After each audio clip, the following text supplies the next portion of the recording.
आप सभी लोगों को जय मसीह की। मैं सबसे पहले सृष्टिकर्ता परमेश्वर का धन्यवाद करता हूँ, जो जीवन का और भलाइयों का स्रोत है और आरंभ है, जिसने हम सबको जीवन दिया है और हम सबको ये निमंत्रण दिया है कि हम उसके पुत्र प्रभु यीशु मसीह की संगति में आए और अनंत काल के जीवन को प्राप्त करें। मैं अपने दिल की गहराई से धन्यवाद देना चाहता हूँ दौंड शहर के तमाम परमेश्वर के श्रेष्ठ दासों का, जो बीते कई सालों से परमेश्वर के महान वचन की सेवा इस शहर में कर रहे हैं। तमाम आदरणीय सुसमाचार प्रचारक जो दिन रात आत्माओं को जीतने का परिश्रम करते हैं। अगर हम तीसरा यूहन्ना उसका पहला अध्याय और उसके 4 पद को पढ़ें, यह लिखा है, मुझे इससे बढ़कर कोई आनंद नहीं कि मैं सुनूं कि मेरे लड़के, मेरे बच्चे सत्य पर चलते हैं। मेरे प्रियो, पवित्र शास्त्र बाइबल कहती है कि परमेश्वर सच्चा है और उसने हम सबको उसके पुत्र प्रभु यीशु मसीह की संगति में बुलाया है। सत्य कोई विचार नहीं है, कोई धारणा नहीं है, कोई सामाजिक परंपरा नहीं है। सत्य परमेश्वर का स्वभाव है, क्योंकि परमेश्वर स्वयं सत्य है और सत्य का दाता है वो। इसलिए संत पौलुस कहते हैं कि इससे बढ़कर और क्या उत्तम हो सकता है कि एक व्यक्ति, एक समाज, एक देश सत्य के पीछे चले। इसलिए भारतीय दर्शन के रचयिताओं ने, विशेष रूप से भारत के ऋषियों ने कहा कि ब्रह्म सत्य जगत मिथ्या, अर्थात स्वयं परमेश्वर जो है वो सत्य है और जो कुछ हमें दिख रहा है, ये संसार जो कुछ दिख रहा है, ये आभासी है, आज है कल नहीं होगा। जिन चीजों को शायद आप देखते हैं वो आज हो कल ना हो। इसे दर्शन शास्त्र कहता है, ईश्वरस्यम ज्ञानम आनंद चा विहाय अनंत सत्य नास्ति, अर्थात परमेश्वर के ज्ञान और परमेश्वर के आनंद अतिरिक्त कुछ भी सत्य नहीं। एक व्यक्ति को परमेश्वर का ज्ञान हो, इससे बड़ी कोई उसकी क्वालिफिकेशन नहीं हो सकती। क्या आपको परमेश्वर की समझ है, आपको ईश्वरीय ज्ञान है और आप उस ईश्वरीय ज्ञान से तृप्त हैं और उसमें आनंदित हैं। ईश्वरस्यम ज्ञानम आनंद चा विहाय अनात्य सत्य नास्ति। इसलिए परमेश्वर का वचन, पवित्र शास्त्र बाइबल हमें बार बार स्मरण दिलाती है कि परमेश्वर ने हमें न केवल सत्य सुनने के लिए, लेकिन सत्य को ग्रहण करने के लिए बुलाया है। इसे याद रखिए, सत्य को खोजिए, सत्य को स्वीकार कीजिए, सत्य पर अटल रहिए और सत्य को बांटते रहिए। सत्य केवल सुनने के लिए नहीं बुलाया गया, लेकिन सत्य में बने रहने के लिए बुलाया गया है और सत्य में अटल होने के लिए बुलाया गया है। और ना केवल ये, लेकिन अंततः इस सत्य को बांटने के लिए बुलाया गया है। सत्य क्या है? भजनकार उसका 25 अध्याय और उसके 5 पद में हमें सिखाता है, प्रभु हमें अपने सत्य पर चला और शिक्षा दे। ये प्रार्थना किसी साधारण व्यक्ति की नहीं है कि हमें सत्य पर चला और हमें शक्ति दे। ये प्रार्थना एक राजा की है, कोई साधारण व्यक्ति नहीं है। He is a king himself. राजा दाऊद जो है वो एक देश का राजा है और वो प्रार्थना कर रहा है कि प्रभु आप मुझे सत्य पर चलने की शक्ति दीजिए। ये कोई साधारण बात नहीं है। मेरे प्रियो,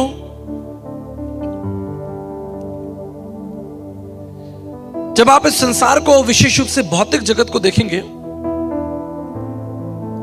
तो आप देखेंगे विशेष रूप से भौतिक जगत जो है वो परिवर्तनशील है।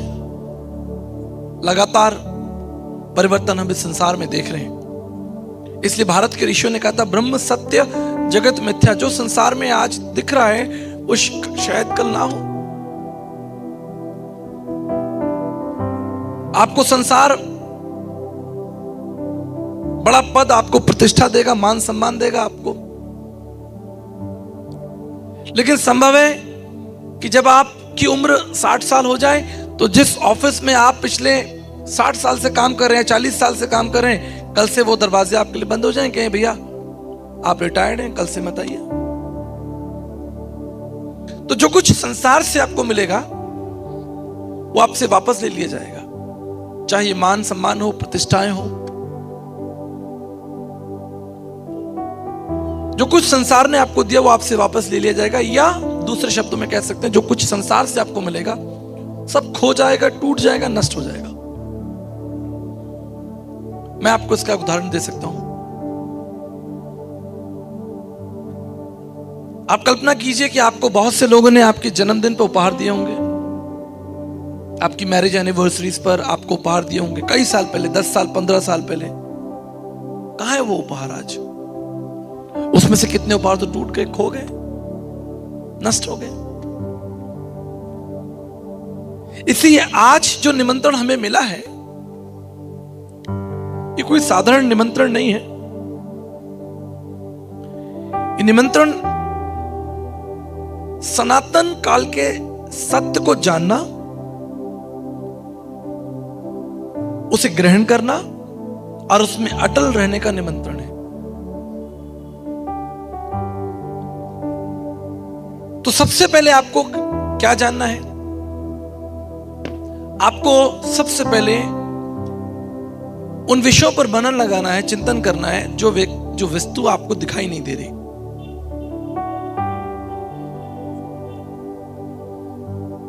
एक इमारत होती है, बड़ी इमारत है, आपको दिखती है, लेकिन उसकी नींव आपको नहीं दिखती, उसकी नींव आपको दिखाई नहीं देगी। आपको इतना बड़ा भौतिक जगत, ये संसार दिख रहा है,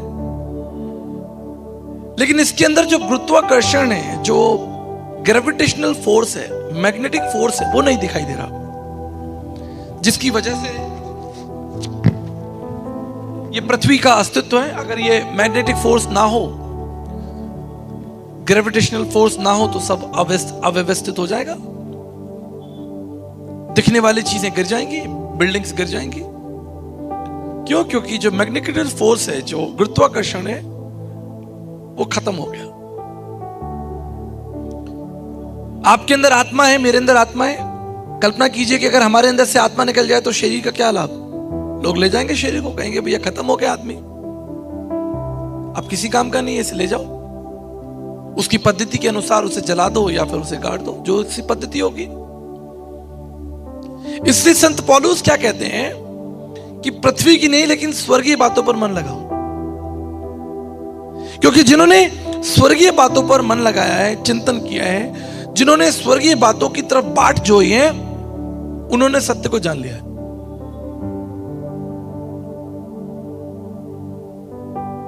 मेरे प्रियो,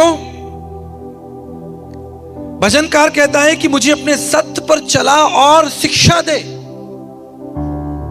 ये कोई साधारण प्रार्थना नहीं है। क्या ये प्रार्थना मेरी और आपकी हो सकती है? हमारी प्रार्थनाएं क्या होंगी? हमारी प्रार्थनाएं होंगी, प्रभु मैं वो घर बना रहा हूं, वो घर पूरा हो जाए। प्रभु मैं अपने बच्चे को इंग्लैंड भेज रहा हूं पढ़ने के लिए, उसका वीजा बन जाए। यही तो प्रार्थना है हमारी, और क्या प्रार्थना है बताइए?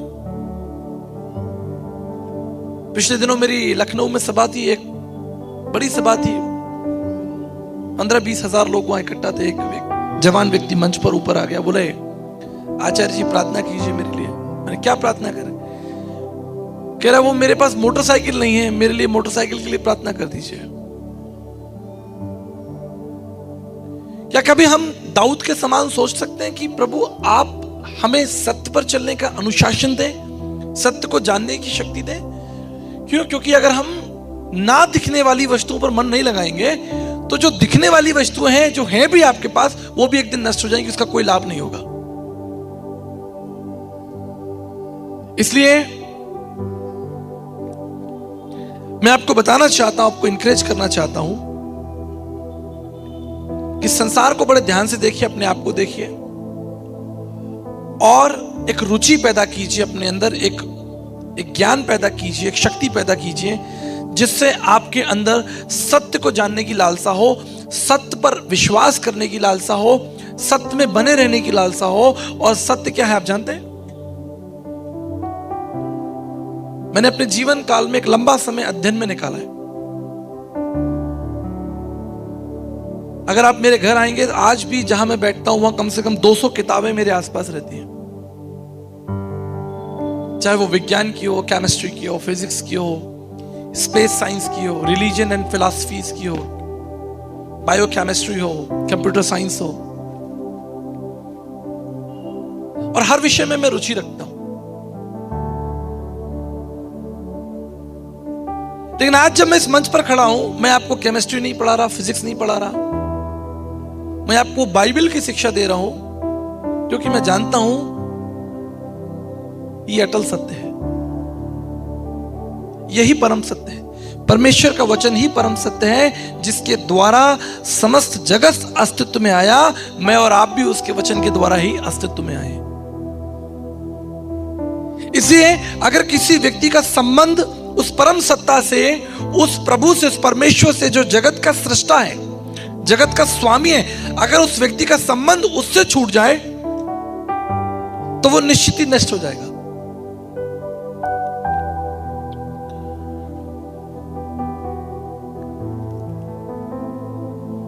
याद रखिएगा, यदि आप में सत्य को खोजने की इच्छा है तो मैं इसके लिए आपको बधाई देता हूं। लेकिन यदि आपके अंदर सत्य को जानने की रुचि नहीं है, सत्य को परखने की रुचि नहीं है, या सत्य के प्रति आस्था नहीं है, तो मैं आपको एक महत्वपूर्ण बात बताना चाहता हूं। आप सत्य को नहीं खोज रहे हैं, लेकिन सत्य आपको जरूर खोज लेगा। आपके अंदर सत्य को जानने की रुचि नहीं है, लेकिन एक दिन सत्य आपके दरवाजे पर दस्तक करेगा, खटखटाएगा और वो आपको अवसर देगा कि आप उसे जान जाएं। ऐसा नहीं हो सकता कि मृत्यु से पहले, इस जगत को छोड़ने से पहले सत्य आपका सामना ना करे और आप ये कहें कि मुझे तो कभी सत्य पता ही नहीं चला। क्योंकि रुचि आपके अंदर नहीं है, लेकिन सत्य के अंदर यह रुचि है कि वो आप तक पहुंचना चाहता है। और उसका एक मूलभूत कारण है, उसका एक महत्वपूर्ण कारण मैं आपको बता देना चाहता हूं। जैसा मैंने कहा कि मैं विज्ञान में रुचि रखता हूं, तो विज्ञान में एक विषय है कि भाई ये संसार जो है वो बिग बैंग का प्रोडक्ट है। बिग बैंग समझते हैं आप? सरल भाषा में से मैं समझाने की कोशिश करता हूं कि ग्रह नक्षत्र आज से 13 करोड़ साल पहले, 13 करोड़ साल पहले आपस में कुछ ग्रह नक्षत्र टकराए। ये बड़ा विषय है, इसको मैं बड़े सामान्य तरीके से समझा रहा हूं, अदरवाइज ये बहुत जटिल विषय है। एस्ट्रोफिजिक्स एंड कॉस्मोलॉजी का विषय है, ये स्पेस साइंस का विषय है, बिग बैंग थ्योरी। 13 करोड़ साल पहले आपस में कुछ ग्रह नक्षत्र टकराए और उन ग्रह नक्षत्रों की टक्कर से जो केमिकल रिएक्शन हुआ उससे मनुष्य पैदा हो गया। या वो अमीबा था, मछली था, मछली जो है वो धीरे धीरे बंदर बन गया, बंदर से चिंपैंजी मनुष्य बन गया। ये एक मान्यता है विज्ञान की।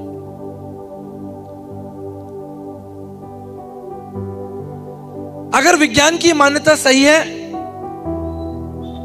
तो आप खाएं पिए मौज करें, क्योंकि एक दिन तो मर ही जाएंगे। आपके जीवन का कोई गंतव्य नहीं है, कोई स्थान नहीं है, कोई क्या फर्क पड़ता है, खाएं पिए मौज करें।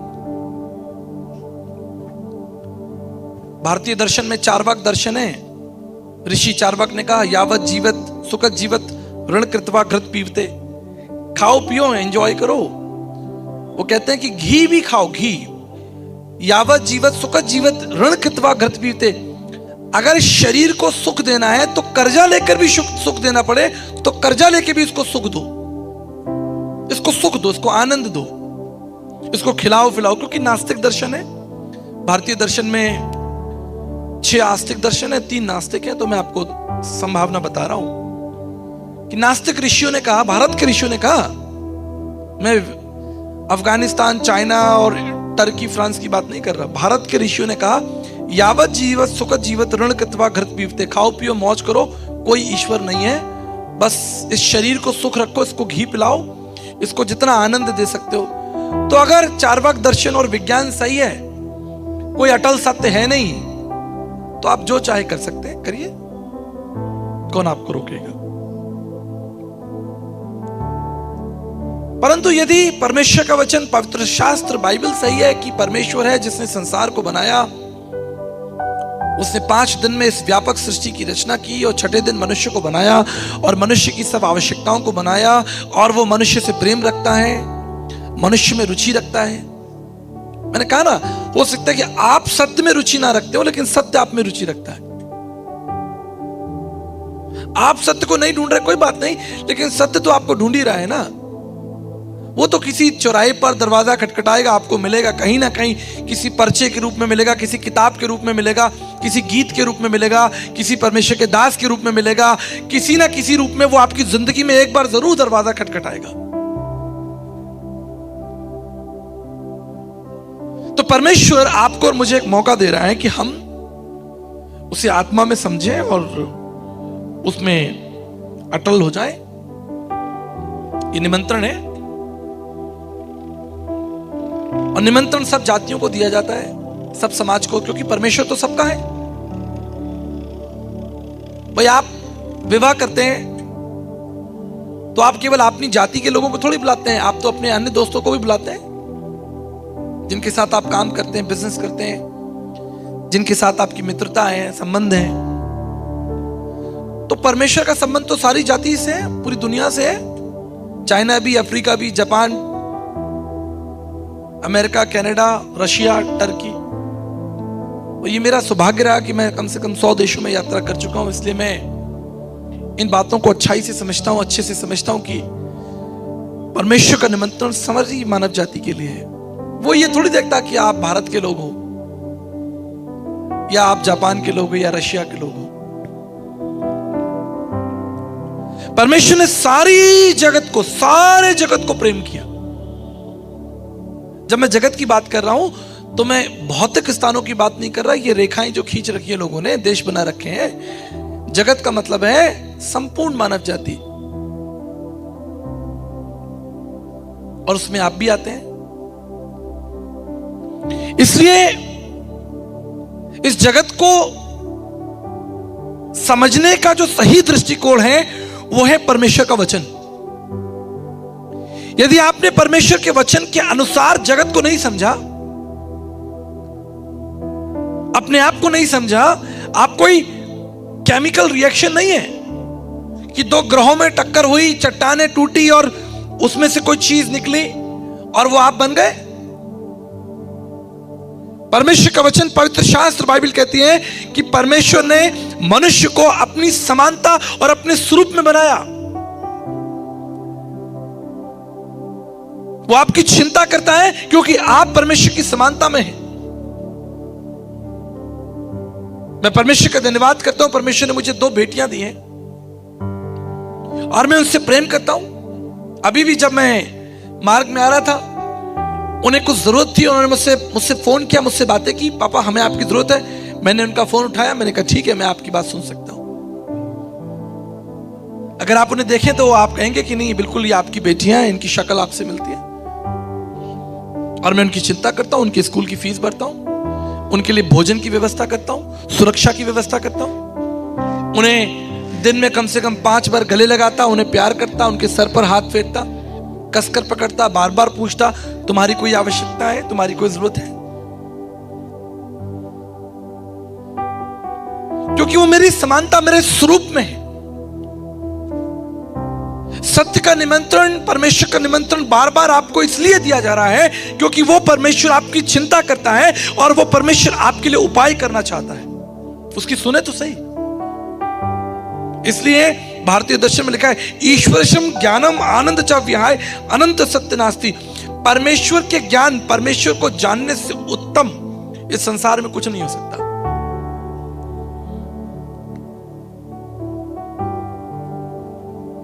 पवित्र शास्त्र बाइबल में एक बहुत सुंदर उदाहरण है। जैसा मैंने आपको कहा कि अगर आपको सत्य में रुचि नहीं है कोई बात नहीं, लेकिन सत्य को आप में रुचि है, सत्य आपके घर के दरवाजे पर पहुंच जाएगा। बाइबल कहती है कि प्रभु यीशु मसीह जक्कई के घर पहुंच गए। हालेलुया। उसने कहा मैं तेरे घर जाऊंगा। अगर आप सत्य के प्रति थोड़ी भी रुचि प्रकट करेंगे, थोड़ी सी, तो वो सत्य अपने आप को आप पर प्रकट कर देगा। और यीशु मसीह ने कहा वो सत्य मैं हूं। जैसा मैंने आपको कहा कि मैंने बहुत से दर्शनों का अध्ययन किया है। उसने कहा पुनरुत्थान में हूं। देखिए मेरी बात याद रखिएगा, भारतीय दर्शन के अंदर कर्मयोग का सिद्धांत है।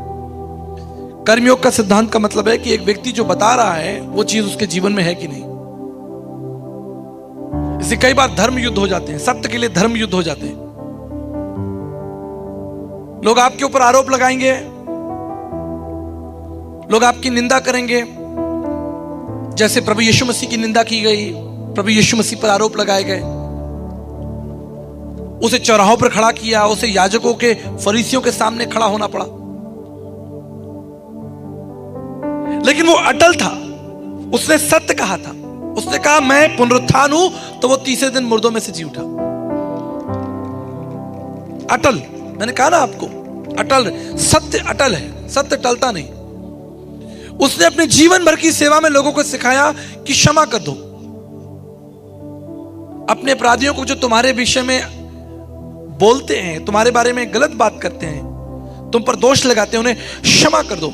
बहुत मुश्किल है, मैं आपको बताना चाहता हूं। हम प्रत्येक दिन ऐसी पीड़ा से गुजरते हैं, नहीं गुजरते? आप बताइए, आप नहीं गुजरते? प्रत्येक दिन आपको चौराहे पे खड़ा होना होता है और अपने आप को सिद्ध करना होता है कि मैं सही बोल रहा हूं।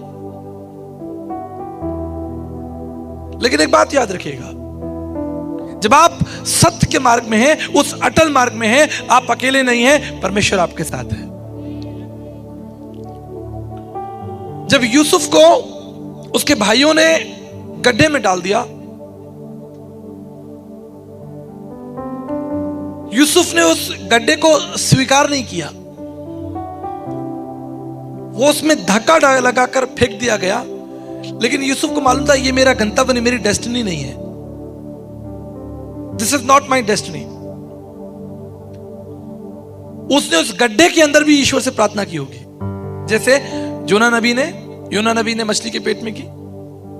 आप सिर्फ क्या कर सकते हैं? आप सिर्फ सत्य के सामने घुटने टेकिए, परमेश्वर आपको जयवंत करेगा। आप सिर्फ बोइए, परमेश्वर फलवंत करेगा। ये सब कुछ सत्य का प्रभाव है। जब सत्य आपके अंदर होगा, when you are truthful, you are walking with Jesus। मेरी बात याद रखिएगा, जब यीशु मसीह ने 12 लोगों को भीड़ में से चुना, इसलिए नहीं चुना कि वो 12 लोग उसकी प्रशंसा करते रहे, वो 12 लोग उसके सामने ताली बजाते रहे, उसकी जय जयकार करते रहे।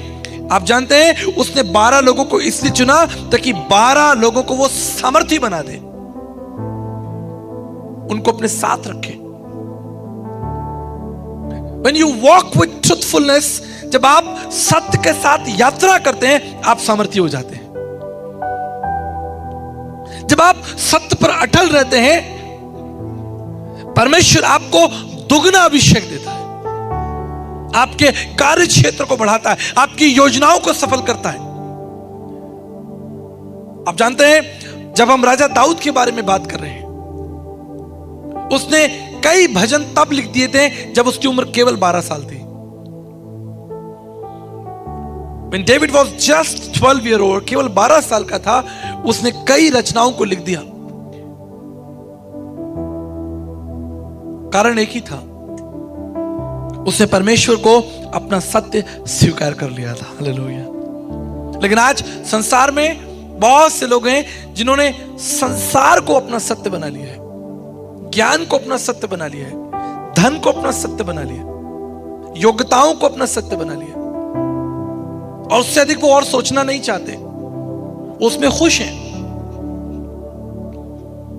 सामाजिक दृष्टिकोण, मनुष्य के बनाए कर्मकांड, social view, political view, cultural view,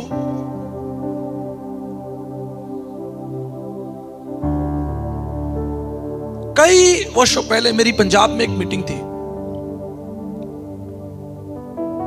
लगभग 30-35 हजार लोग ग्राउंड में इकट्ठा थे। जब मैं अपने वाहन से उतरा तो लगभग 300 लोग मालाएं लेकर खड़े थे। उनके हाथों में बड़ी मालाएं थी, फूल थे, और यहां तक कि कुछ लोगों के हाथ में नोटों की मालाएं भी थी, कल्चरल। जब मैं वाहन से उतरा तो वो मुझ पर फूल फेंकने लगे और मुझे मालाएं पहनाने लगे,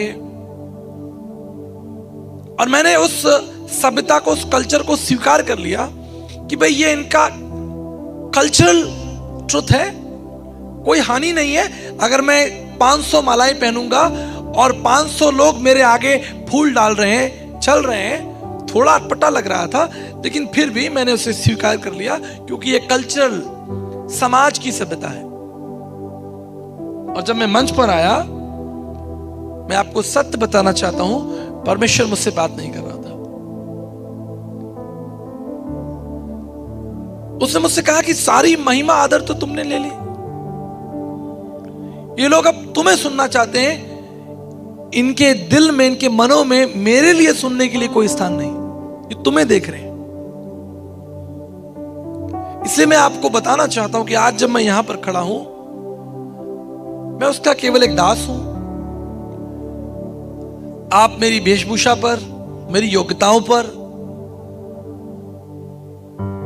चिंतन ना करें, लेकिन जो विचार आपको दिए जा रहे हैं, जो वचन आपको दिए जा रहा है, उसे ग्रहण करके जाएं, क्योंकि मैं सत्य नहीं हूं, लेकिन वचन अटल सत्य है। मुझ में कई कमियां हो सकती हैं, लेकिन जो मैं बता रहा हूं वो अटल सत्य है। अगर आप किसी अच्छी दुकान से भोजन लेकर आए और आप उसे एक पत्ते के ऊपर रखकर खाएं, उसका स्वाद वही रहेगा, स्वाद में परिवर्तन नहीं। पात्र कैसा भी हो, हम बात करें समाज के बहुत से ऐसे कारण। एक राजनीतिक व्यक्ति, उसने राजनीति को सत्य मान लिया है कि अब मैं ये बनूंगा, उसके बाद मैं ये बनूंगा। उसे दिन रात वही सपने आते हैं। उसने उस योग्यता को, उस शक्ति को सत्य मान लिया है, उससे आगे वो देखना समझना नहीं चाहते। मैं इसे बड़े अनुभव के साथ बता रहा हूं। मेरी एक बड़ी सभा थी, समाजवादी पार्टी के वरिष्ठ नेता अमर सिंह जी सभा में थे, संदेश सुन रहे थे। जब संदेश समाप्त हुआ, अमर सिंह जी मेरे पास में आए और मुझसे कहा कि आचार्य जी, आज आपने मेरे हृदय को स्पर्श किया, मेरी आत्मा को स्पर्श किया। आपने ठीक कहा था कि जो योग्यताएं संसार तुम्हें देगा, पद प्रतिष्ठाएं संसार तुम्हें देगा, वो तुमसे वापस ले लिया जाएगा। जो चमक दमक संसार तुम्हें देगा, वो तुमसे वापस ले ली जाएगी। अब मेरे जीवन के अंतिम समय में मैं इस सत्य को समझ पा रहा हूं। मैंने अपने जीवन के 50-60 साल निकाल दिए, मैंने इस पर कभी ध्यान नहीं दिया कि कोई एक परम शक्ति, परम सत्ता भी है जिसका मुझे मनन चिंतन करना चाहिए। मैंने तो इस भागदौड़ को, कि मेरे पीछे 50 गाड़ियां आ रही हैं, मेरे आगे 10 गाड़ियां चल रही हैं, बड़े बड़े मंत्रालयों में मैं जा रहा हूं, बड़े बड़े निर्णय मैं ले रहा हूं, परंतु अब जब जीवन के अंतिम मोड़ पर मैं खड़ा हूं और मेरा प्राण कुछ ही क्षणों में निकल जाएगा, क्योंकि वो किडनी की समस्या से ग्रसित थे, बीमार थे, सिंगापुर में उनका इलाज चल रहा था और उसके कुछ महीनों के बाद सिंगापुर में ही उनकी मृत्यु हो गई। परंतु हमने क्या सीखा? किसी ने कहा someone's loss is someone's gain। किसी एक का खो गया लेकिन किसी को तो मिल गया। आपका 100 रुपया तो बाजार में खो गया लेकिन किसी को तो मिल गया, वो तो भाग्यशाली हो गया। समाज के कुछ कड़वे उदाहरण हैं जिनसे हम सीख सकते हैं। एक राजनीतिक व्यक्ति हर चीज को राजनीति की दृष्टि से ही देख रहा है। डॉक्टर्स, आप बैठ जाइए, मेरे तमाम डॉक्टर्स हैं, मित्र हैं, पूरे विश्व के अंदर बड़े बड़े सीनियर साइंटिस्ट, मेडिकल सर्जन से लेकर नासा तक के डॉक्टर्स मेरे अच्छे मित्र हैं। हम साथ खाना खाते हैं। जब 4 डॉक्टर्स आपस में बैठ जाते हैं तो वो अपनी मेडिकल साइंस की बातें करते रहते हैं, अरे ऐसा वो रिसर्च चल रही है। वो हर चीज को अपने मेडिकल दर्पण से ही देखते हैं। तो 2 डॉक्टर्स बैठे थे, एक व्यक्ति लंगड़ा के चल रहा था। तो एक ने कहा कि लगता है इसका दायां पैर खराब है, दूसरे का नहीं, मुझे लगता है इसका बायां पैर खराब है। दोनों में बातचीत हुई, नहीं वो कहता दायां, वो कहता नहीं बायां। व्यक्ति लंगड़ा कर चल रहा था, कहा भाई उसी से पूछ लेते हैं कि आपका दायां पैर खराब है कि बायां पैर खराब। व्यक्ति बोला ना मेरा दायां पैर खराब है ना बायां पैर खराब, मेरी तो चप्पल टूटी है, मेरी तो चप्पल टूटी है भाई। एक फिल्म स्टार, बस उसको तो बेहतर से बेहतर फिल्में मिलते रहें और वो आगे बढ़ते रहें और उनकी ख्याति होती रहे, जय जयकार होती रहे। अंततः क्या मिलेगा? अंततः क्या मिलेगा? क्योंकि उन्होंने परम सत्य को सुनने के लिए अपने कानों को बंद कर रखा है। लेकिन परमेश्वर का वचन, पवित्र शास्त्र बाइबल क्या कहती है? धन्य जिसने परमेश्वर के वचन पर मन लगाया हो। हालेलुया।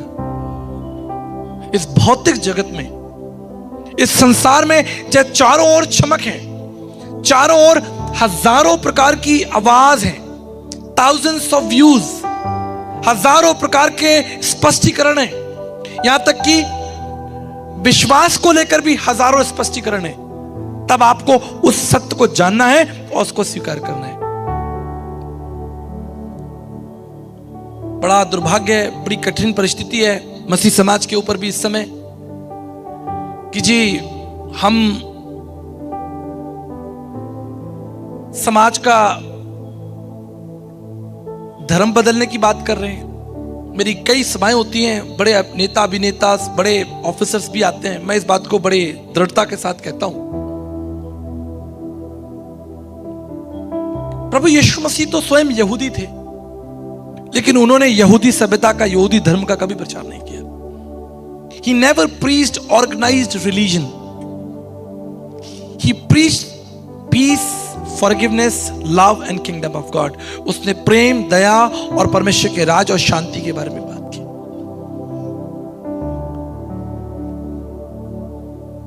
अभी पिछले कुछ दिनों पहले हमारे जयपुर शहर के अंदर एक रैली निकली।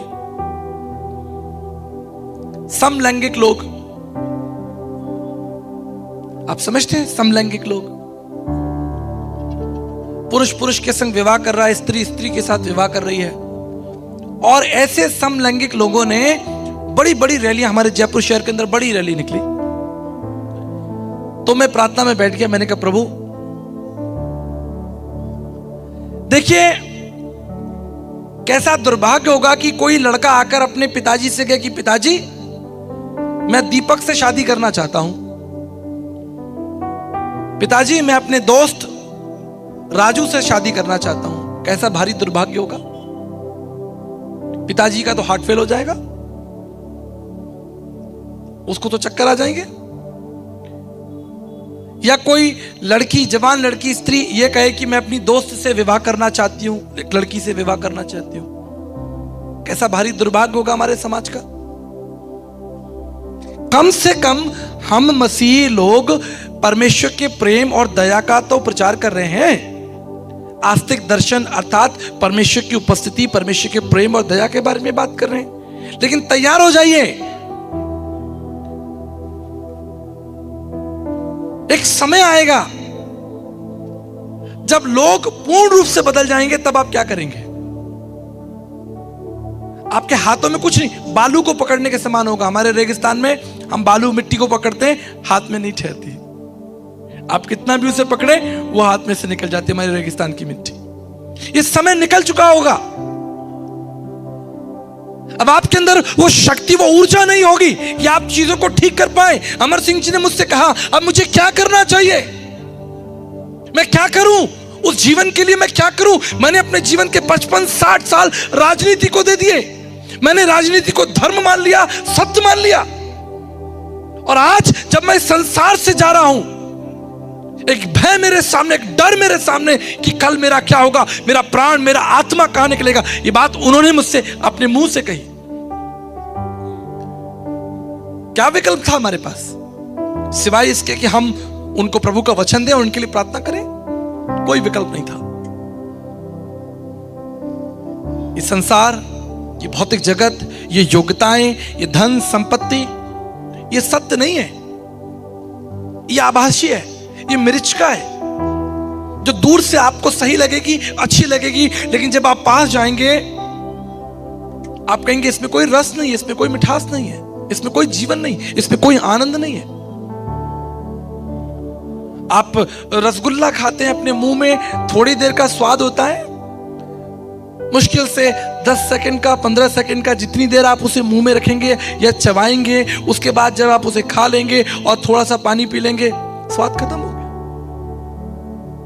अब वो आपके जीभ में वो स्वाद नहीं है, आपकी इंद्रियां तृप्त हो चुकी हैं, आपने खा लिया, बात खत्म हो गई। ना आंखें कभी देखने से थकती हैं और ना कान कभी सुनने से।